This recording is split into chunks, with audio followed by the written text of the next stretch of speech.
Vamos lá, galera. Questão de constitucional. Vamos resolver algumas questões de direito constitucional.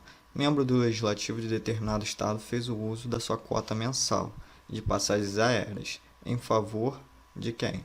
Da mulher e filha. Olha o que está dizendo aqui a questão.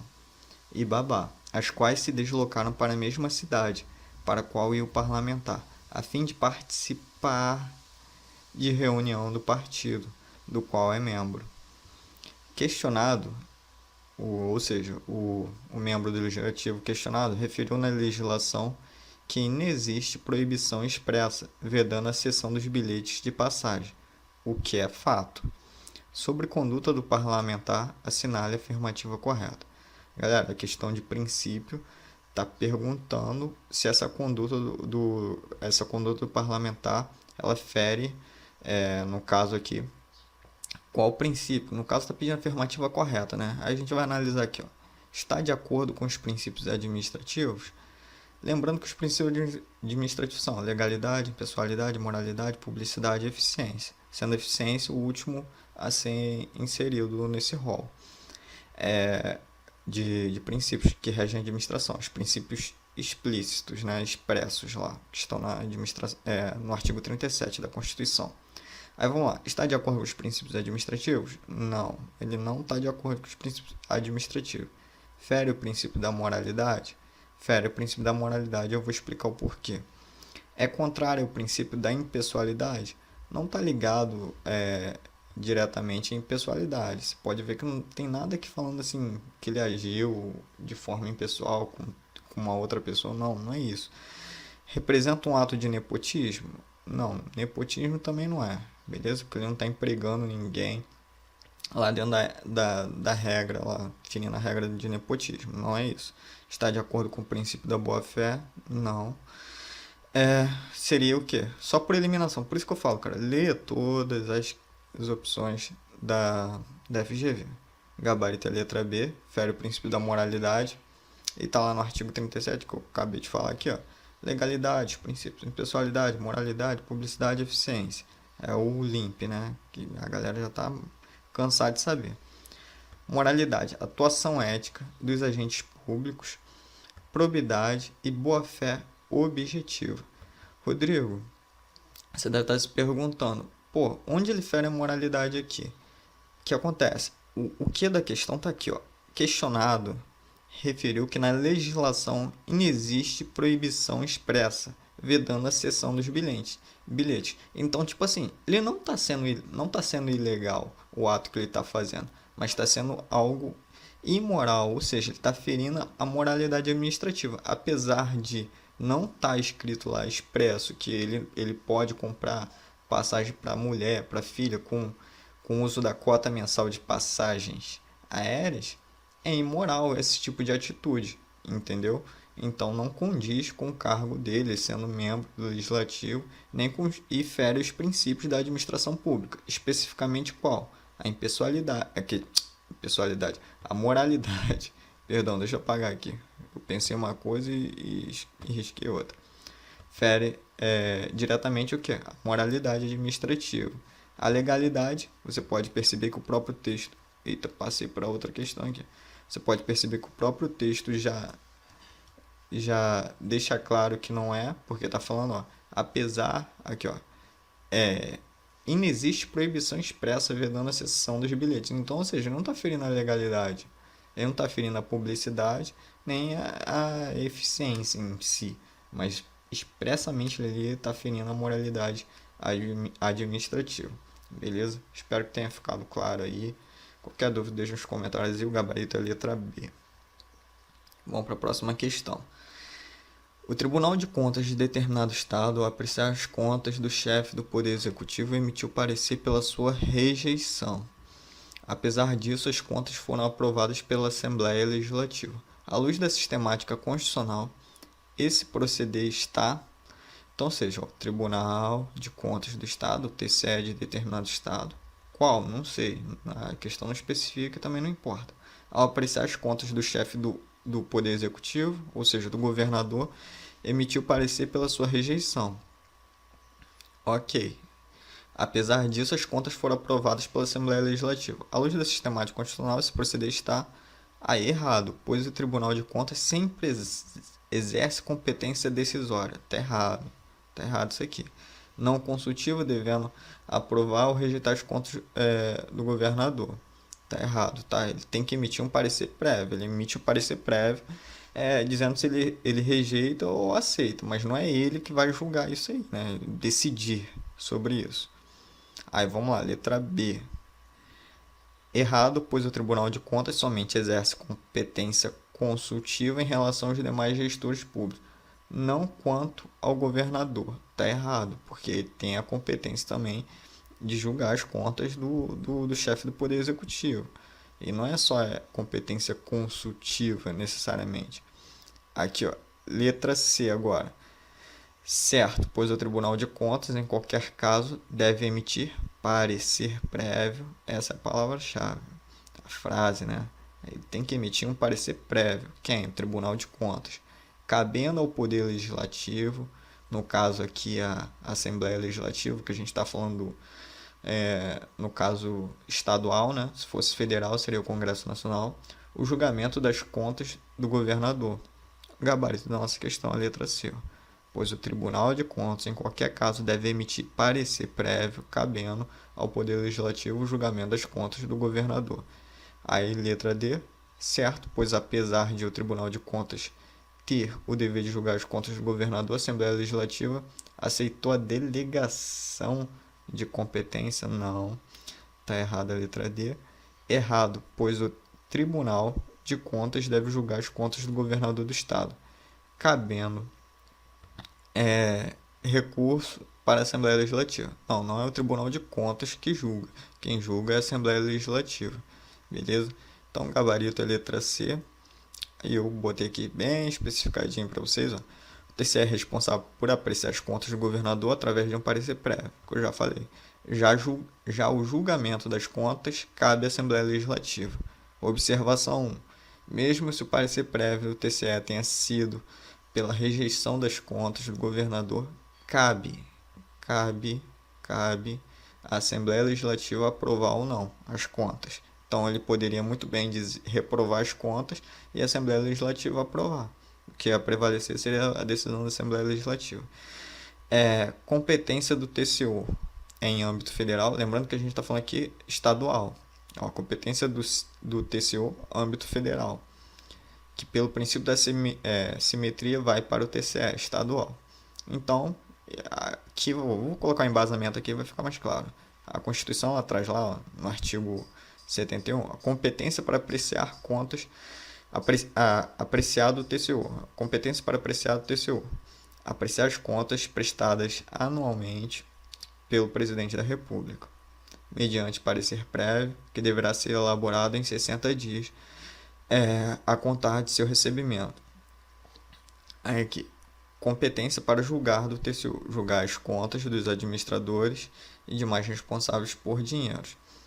Dinheiros, bens, não vou ler tudo aqui. Mas o que eu quero que vocês fiquem ligados aqui, ó. Competência para apreciar, competência para julgar. Julgar o quê? As contas dos administradores. Isso é a competência do TCU. Competência para apreciar somente no caso das contas prestadas anualmente por quem?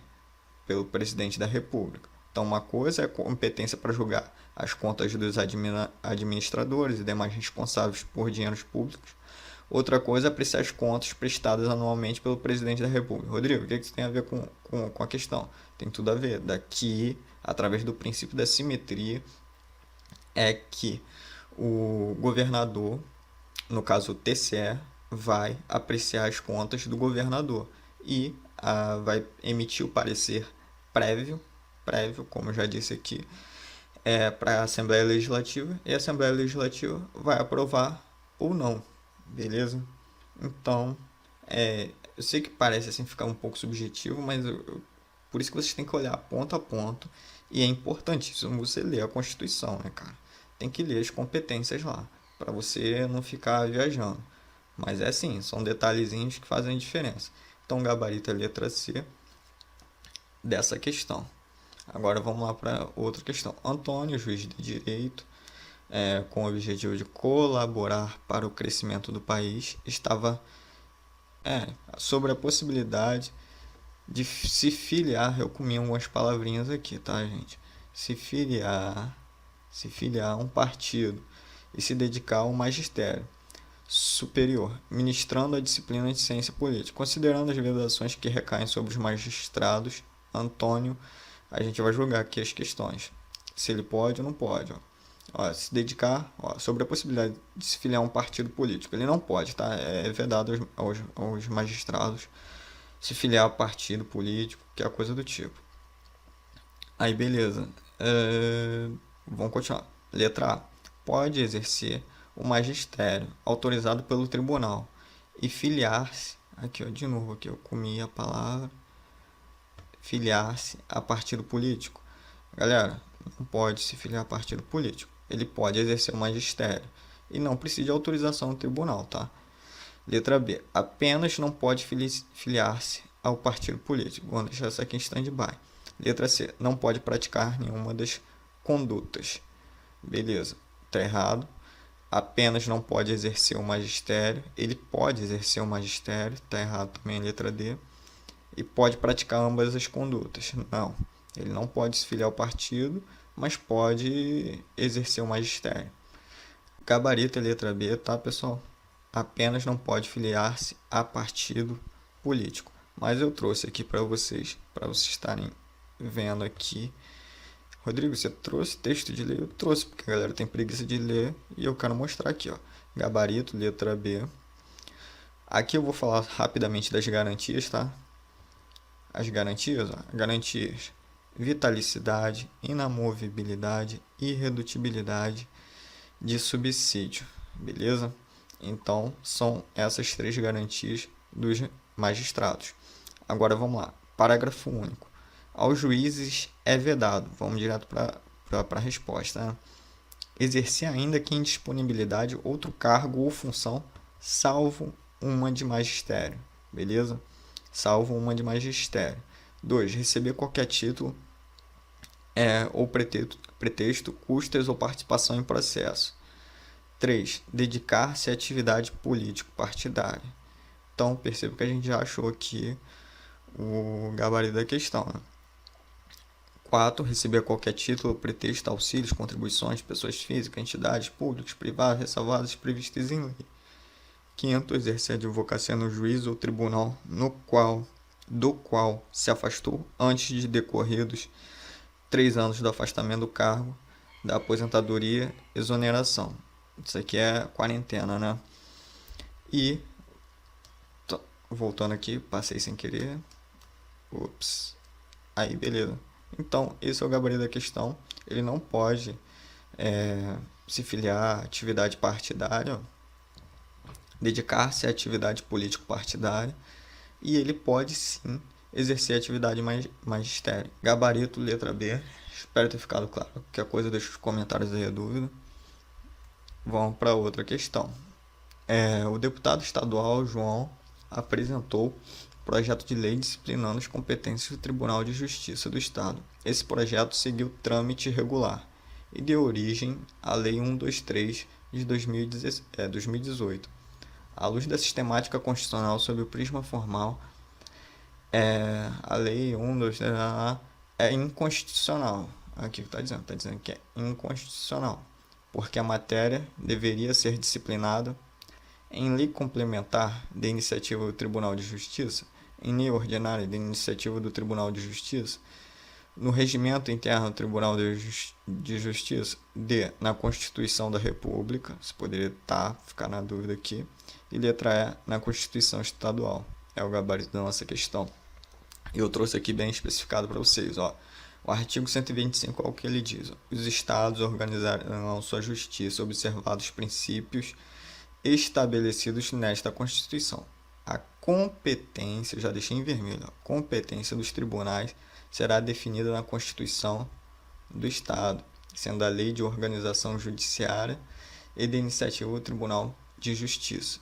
E botei aqui bem específico para você não confundir a primeira parte com a segunda parte. Competência da Justiça Estadual, Constituição Estadual. Organização Judiciária Estadual. Vai ser lei de iniciativa do Tribunal de Justiça. Ó. Lei de iniciativa, tá vendo? Lei de iniciativa do Tribunal de Justiça. Então não confunda, pega isso aí, entuba, gabarito a letra E. Vamos para mais uma questão. Maria, deputada estadual, almejava apresentar um projeto de lei sobre direito financeiro, tendo constatado que competia à União, aos estados e ao Distrito Federal legislar concorrentemente sobre a matéria, com o objetivo de atuar de modo correto, solicitou à sua assessoria esclarecer o alcance da competência estadual. Nesse caso, com embasamento na sistemática constitucional, a assessoria informou corretamente que o Estado, nesse tipo de matéria, pode legislar livremente sobre matéria, já que as normas da União se destinam ao plano federal, enquanto a União editar normas sobre a competência plena, somente pode legislar nos limites em que seja autorizado pela União, revogar as normas gerais da União e editar normas específicas, somente pode editar as normas de interesse local. Galera, vamos direto para o gabarito. Letra B, tá? É o artigo 24, compete à União, aos Estados e ao Distrito Federal legislar concorrentemente. Aqui deixa eu fazer uma observação, cara.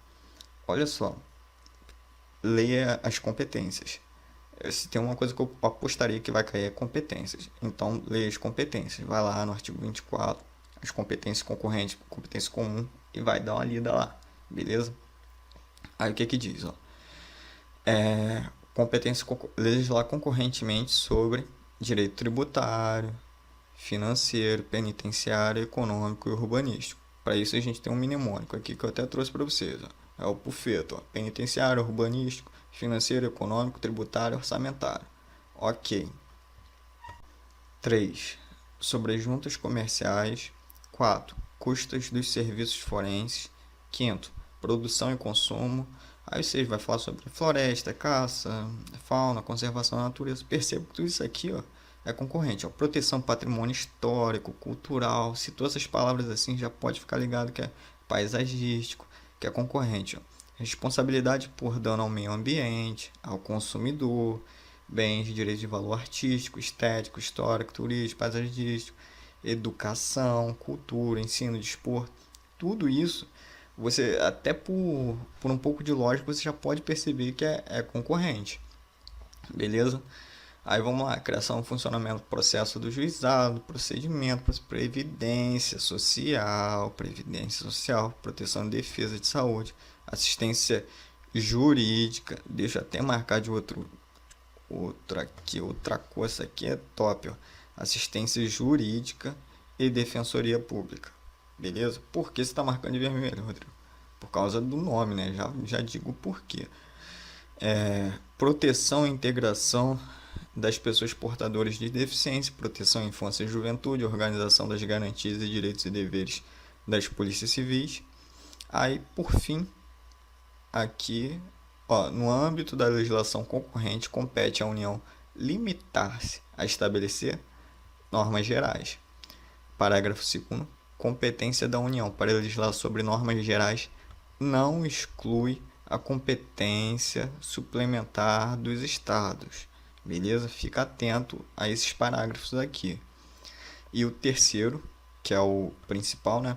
Inexistindo lei federal sobre normas gerais. É o principal por quê? Porque é o que é mais cobrado.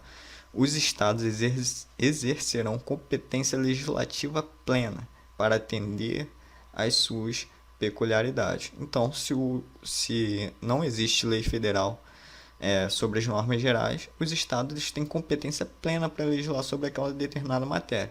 Só que aí vem o pulo do gato. E se depois disso vier uma lei federal que venha legislar sobre essas normas gerais? O que vai acontecer? Aí o parágrafo 4º, até aqui destacar de outra cor, vai dizer o que vai acontecer. A superveniência de lei federal sobre normas gerais suspende, beleza? Não é revoga, não é suspende a eficácia da lei estadual. em tudo? Não, somente no que lhe for contrário. Beleza, galera? Então, ficamos por aqui. A gente fechou essas questões aí, direito constitucional. Espero que vocês tenham gostado. Se gostou, deixa o like aí. Eu vou estar trazendo mais questões até a data da prova. E se gostou, se inscreve no canal, dá essa força aí pra mim. Valeu!